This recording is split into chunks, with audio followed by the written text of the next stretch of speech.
Assalamualaikum warahmatullahi wabarakatuh.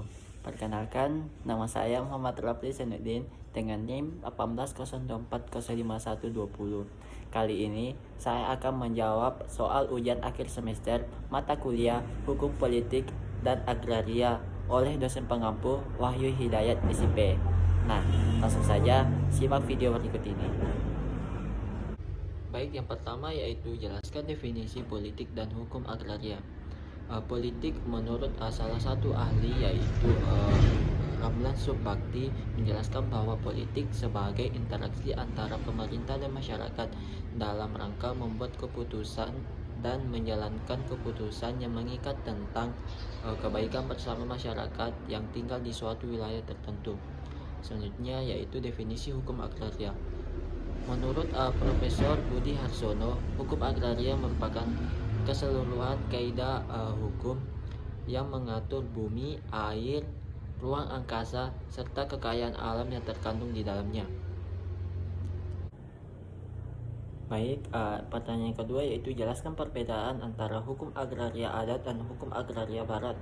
Perbedaannya pertama yaitu hukum agraria adat itu sumber hukumnya atau kaidah-kaidah hukumnya bersumber pada hukum adat, sedangkan pada hukum agraria barat kaidah-kaidah hukumnya bersumber pada hukum perdata barat. Perbedaannya kedua yaitu hukum agraria adat umumnya tidak didaftarkan, maka secara yuridis tidak adanya kepastian hukum, sedangkan pada hukum agraria barat tanah-tanahnya sudah didaftarkan, maka secara yuridis adanya kepastian hukum. Perbedaan yang ketiga yaitu pada hukum agraria adat perangkat hukumnya itu tidak tertulis, sedangkan pada hukum agraria barat perangkat hukumnya sudah tertulis. Perbedaan yang keempat yaitu hukum agraria adat melahirkan tanah ulayat, tanah hak milik dan tanah hak pakai, sedangkan pada hukum agraria barat melahirkan hak agendom. Pertanyaan yang ketiga yaitu hukum agraria pada masa penjajahan difungsikan untuk memenuhi kebutuhan negara penjajah dan memiskinkan negara jajahan. Nah, ada 4 ciri pokok hukum agraria pada masa kolonial.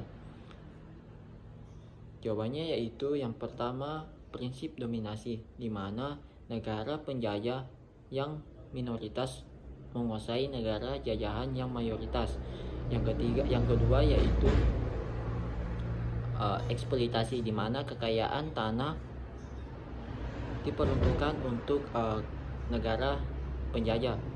Yang ketiga yaitu diskriminasi, di mana negara penjajah menganggap lebih superior dibandingkan negara jajahan.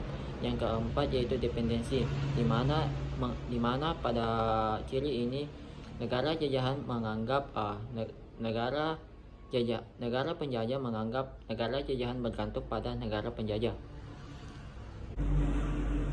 Pertanyaan yang keempat yaitu jelaskan 4 hak-hak atas tanah barat. Yang pertama yaitu hak agendom. Hak agendom adalah hak untuk menikmati suatu barang secara leluasa dan berbuat terhadap barang tersebut secara bebas asalkan tidak bertentangan dengan undang-undang dan peraturan umum yang berlaku. Yang kedua yaitu hak airpage, hak guna usaha atau kebendaan untuk menikmati sepenuhnya tanah orang lain dengan kewajiban membayar sewa atau upeti yang telah disepakati bersama. Yang ketiga yaitu hak obstal. Hak obstal merupakan hak kebendaan untuk mempunyai gedung, bangunan, tanaman di atas tanah milik orang lain. Yang keempat yaitu hak gebrek. Hak gebrek adalah hak pakai dan hak milik yang diperoleh dan berakhir sama dengan cara hak pakai hasil. Pertanyaan yang kelima yaitu disebutkan dan jelaskan 5 macam-macam hak atas tanah. Yang pertama yaitu hak milik. Hak milik merupakan hak turun-temurun terkuat dan terpenuh yang sering dijumpai oleh orang atas tanah. Yang kedua yaitu hak guna usaha. Hak guna usaha adalah hak untuk mengusahakan atas tanah yang dikuasai oleh pemerintah dalam jangka waktu tertentu dan dipergunakan oleh perusahaan pertanian atau peternakan. Yang ketiga yaitu hak guna bangunan. Hak guna bangunan yaitu hak untuk mendirikan dan mempunyai bangunan atas tanah yang bukan milik sendiri dalam jangka waktu kurang lebih 30 tahun. Yang keempat yaitu hak pengelolaan. Hak pengelolaan adalah hak untuk perusahaan-perusahaan milik pemerintah untuk menyelenggarakan pembangunan industri, pembangunan perumahan, dan pembangunan bangunan. Yang keempat yaitu hak pakai.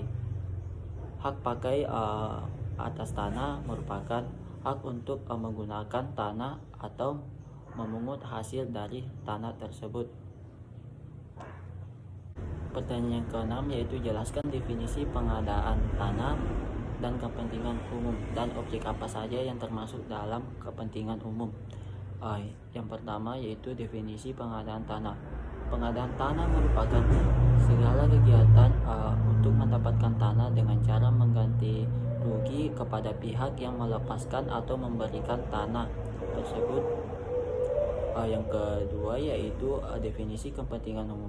Kepentingan umum adalah konsep hukum yang tidak dapat ditentukan pasti namun ditetapkan berdasarkan kriterianya dan mempunyai manfaat untuk orang banyak.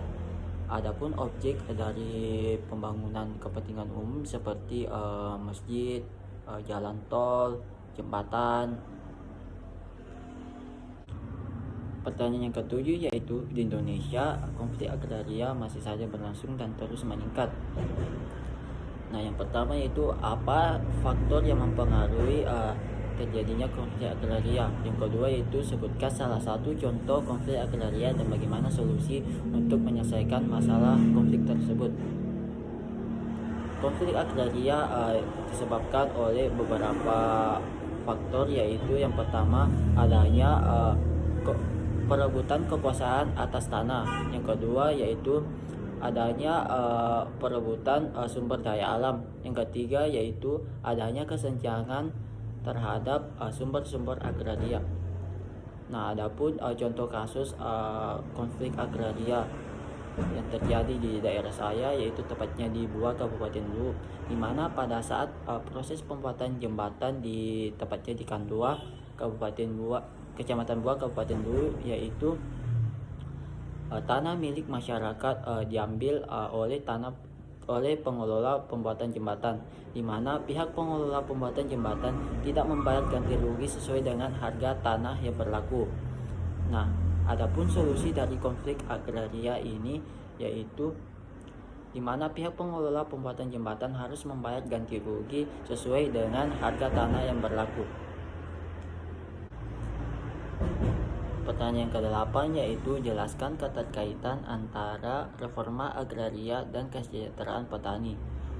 Reforma agraria merupakan penataan kembali struktur penguasaan kepemilikan tanah dan pemanfaatan atau penggunaan sumber-sumber agraria yang mana dapat diharapkan mampu menciptakan pemerataan dan keadilan dalam kepemilikan tanah sehingga diharapkan dapat meningkatkan kesejahteraan petani.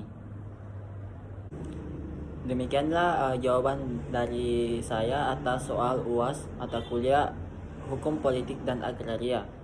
Kurang lebihnya mohon dimaafkan. Semoga jawaban saya dapat bermanfaat bagi kalian yang menonton video ini.